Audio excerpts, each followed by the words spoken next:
Notre vie est devenue un conte d'hiver, Wintermärchen, comme l'entendait l'auteur allemand Heinrich Heine dans son œuvre L'Allemagne, un conte d'hiver.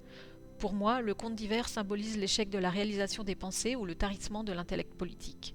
Dans le caput 6 de son œuvre, Heinrich Heine aborde cette peur que nous, citoyens du Covid-19, ressentons de nos jours, tout comme le poète en son temps. Les idées tombent dans l'oubli, les utopies se tarissent, les rêves perdent leur intensité chromatique. La révolution reste emprisonnée dans ses propres mots. Elle ne s'affirme pas. Dans son œuvre, Heine fait apparaître un démon qui annonce « Je suis l'action de ta pensée ». Le démon montre ainsi le miroir au révolutionnaire devenu passif et mourant, se révélant à lui sous la forme de l'action, comme l'agent de son intellectualité qui semble avoir oublié sa poussée en avant, son pro, visant à la réalisation de l'idéal dans le monde réel concret.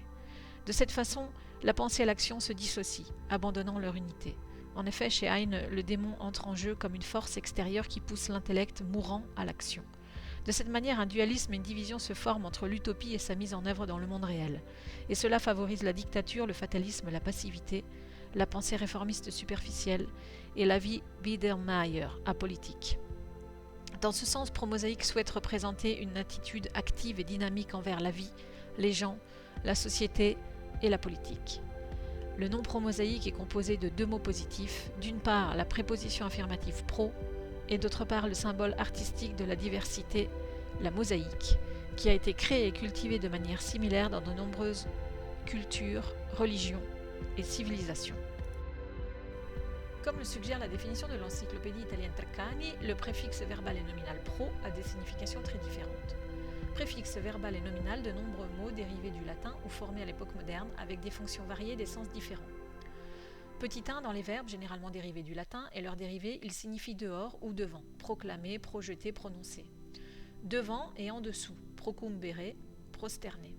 Ou bien il indique une extension, une continuation dans l'espace et dans le temps, procéder, progresser, propager, prolonger, procrastiner, promouvoir et similaires. Petit 2, dans les noms de parenté, il désigne soit les ancêtres plus ou moins éloignés des parents, parfois les collatéraux de ceux-ci, pro-aïeul, progéniteur, grand-oncle, ou moins souvent les descendants, arrière-petits-fils, des parents désignés par le nom auquel il est prémisse.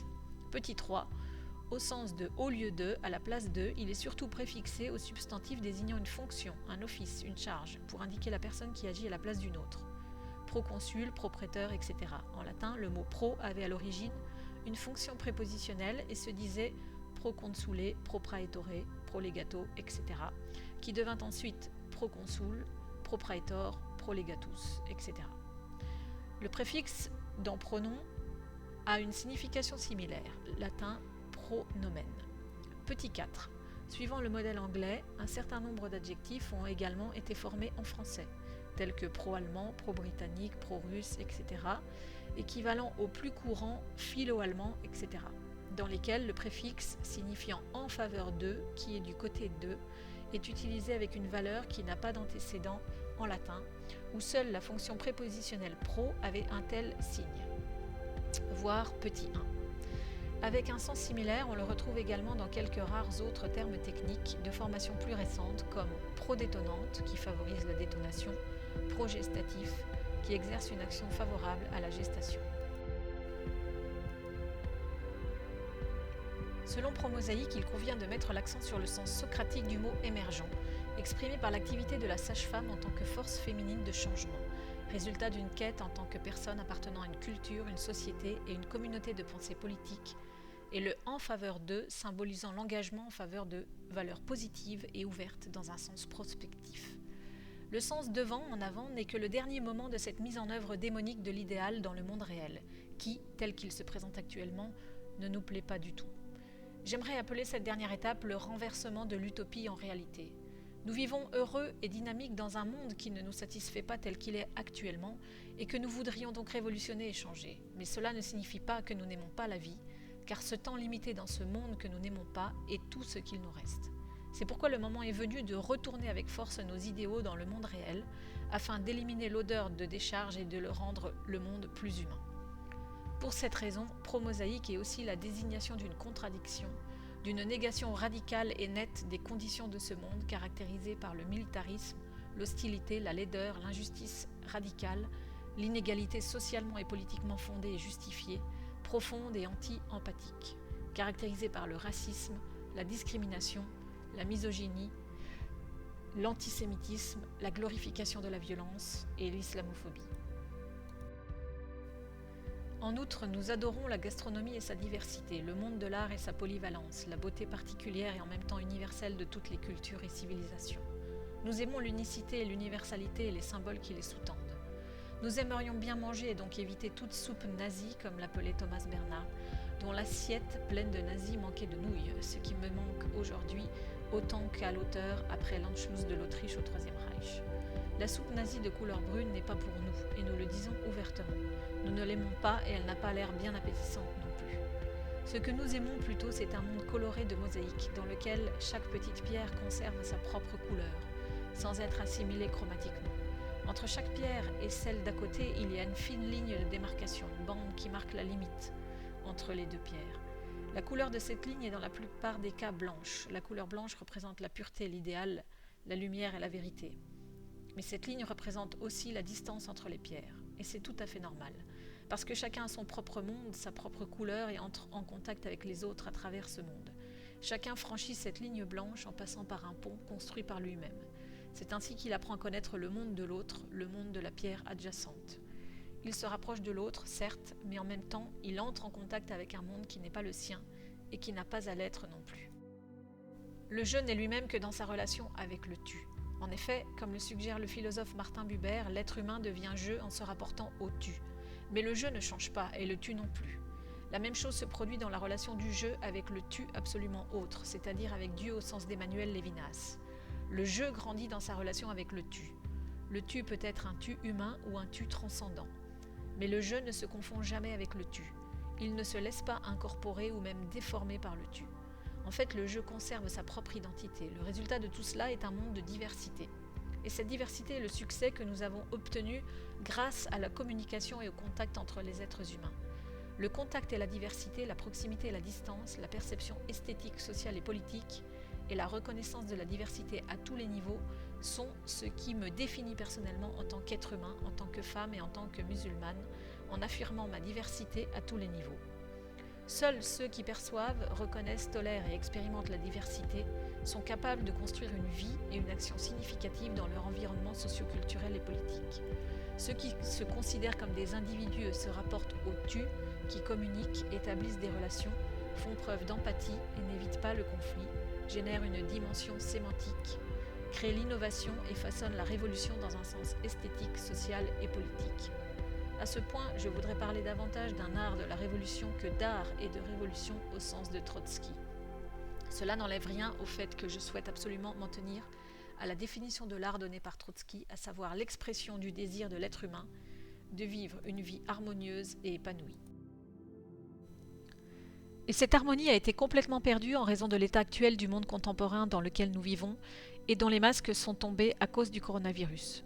En outre, le sens de l'utopie et de l'action a été perdu au profit d'une utopie au sens du pro, susmentionné. Le mot d'ordre de Martin Luther King, I have a dream, représente la vision d'un renversement de l'idée utopique d'un rêve en une réalité horrible, sanglante et misanthropique qui nous entoure, nous assiège et nous limite tous. Comme l'écrivait Léon Trotsky dans une lettre au rédacteur en chef sur la révolution de l'art en 1939, il n'est pas possible de sortir de cette impasse en utilisant les moyens fournis par l'art. L'ensemble de la culture traverse une crise profonde qui la touche de la base économique aux plus hautes strates idéologiques. L'art ne peut ni échapper à cette crise, ni s'en distancier. L'art ne peut pas se sauver tout seul, il subira une décadence inévitable, comme la décadence de l'art grec sous les ruines de la culture esclavagiste, si la société contemporaine n'est pas capable d'opérer un changement radical. Ce problème a un caractère absolument révolutionnaire. C'est pourquoi la fonction de l'art à notre époque est déterminée par son rapport à la révolution. Nous ne sortirons du piège du Covid-19 ni par un bouleversement artistique, ni par une révolution limitée à l'art et sauvant l'art de son étouffement dans la passivité, mais uniquement par une révolution esthétique au sein de la société et de la politique dans un sens holistique. Il y a deux versets coraniques fondamentaux que je voudrais inclure dans ce discours sur pro-mosaïque au sens large. D'une part, nous trouvons le verset 30 de la sourate La Vache que j'aimerais appeler le verset pessimiste des anges qui se lit comme suit.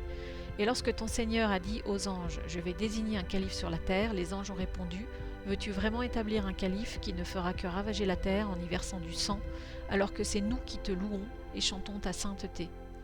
Je sais des choses que vous ne savez pas. Allah ne révèle donc pas aux anges pourquoi il donne à l'humanité la liberté de choisir le mal et de verser le sang dans le monde. Les êtres humains ne semblent tirer aucune leçon du passé chargé de guerre, si ce n'est la doctrine pseudo-suicide, consistant à perpétuer la course aux armements et la militarisation par une augmentation stupéfiante de la technologie et de l'énergie nucléaire. Mais en même temps, Allah parle de la diversité des cultures et des civilisations comme d'une chose positive et voulue par lui. En fait, les versets 5, 48-49 du Coran expriment exactement ce concept. Nous avons assigné à chacun de vous un chemin et une voie. Si Allah l'avait voulu, il aurait fait de vous une seule communauté. Mais il a voulu vous éprouver avec ce qu'il vous a donné, concurrencer dans les bonnes œuvres. Et vous retournerez tous à Allah, et il vous informera des choses sur lesquelles vous divergez.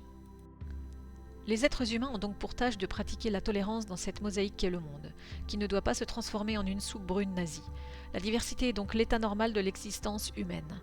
L'alignement et l'assimilation forcée des êtres humains est en fait l'exact opposé de l'humain. Être humain signifie diversité radicale, différence innovante, distance saine, débat constructif, tolérance réfléchie et aussi retrait lorsqu'une personne atteint les limites de sa tolérance. Pour Promosaïque, il est essentiel de se concentrer sur l'égalité de tous les êtres humains, indépendamment de la couleur de sa peau, de sa religion, de sa culture, de son origine sociale, de son orientation sexuelle et de son état de santé. Tout être humain possède la même dignité qu'il réaffirme en agissant avec humanité, en la respectant et en adhérant au principe d'Hillel selon lequel ce qui n'est pas bon pour toi ne le fais pas à ton prochain. Ainsi, dans un monde de diversité, il y a la distance, la conscience des limites de sa propre tolérance, la pratique de l'empathie et une compréhension insuffisante du tu, mais la discrimination ouverte, le racisme idéologique et la pensée de supériorité ethnocentrique de droite, menant à la violence aveugle et à l'élimination des opposants politiques, considérés comme des dégénérés, ne s'installent jamais. Promosaïque met donc délibérément l'accent sur la diversité à tous les niveaux. Notre objectif est de pratiquer les relations interculturelles dans notre vie quotidienne afin de promouvoir un interculturalisme mondial fondé sur le cosmopolitisme humaniste. Le fait que nous soyons jeunes, vieux, noirs, blancs, handicapés ou en bonne santé est la preuve de notre merveilleuse diversité et de notre inclusion. L'incarnation vivante du rassemblement pour partager la joie d'apprendre quelque chose les uns des autres grâce aux changements sociaux que nous avons réalisés au fil du temps. Et cet apprentissage est le résultat des changements sociaux que nous avons provoqués au cours de l'histoire. Il est évident que cette attitude existentielle de base, en faveur, de la mosaïque, a des conséquences sur le plan sociopolitique. Nous rejoignons la lutte contre l'esclavage. Nous nous opposons au capitalisme prédateur. Nous défendons les droits des personnes handicapées et œuvrons pour leur inclusion. Nous soutenons les mouvements anti-impérialistes et anticolonialistes. Nous croyons à la justice et au renversement de la justice ici et maintenant. Nous nous opposons à toute forme de fatalisme en agissant de manière dynamique et communicative. Nous sommes contre toute forme de discrimination et de racisme.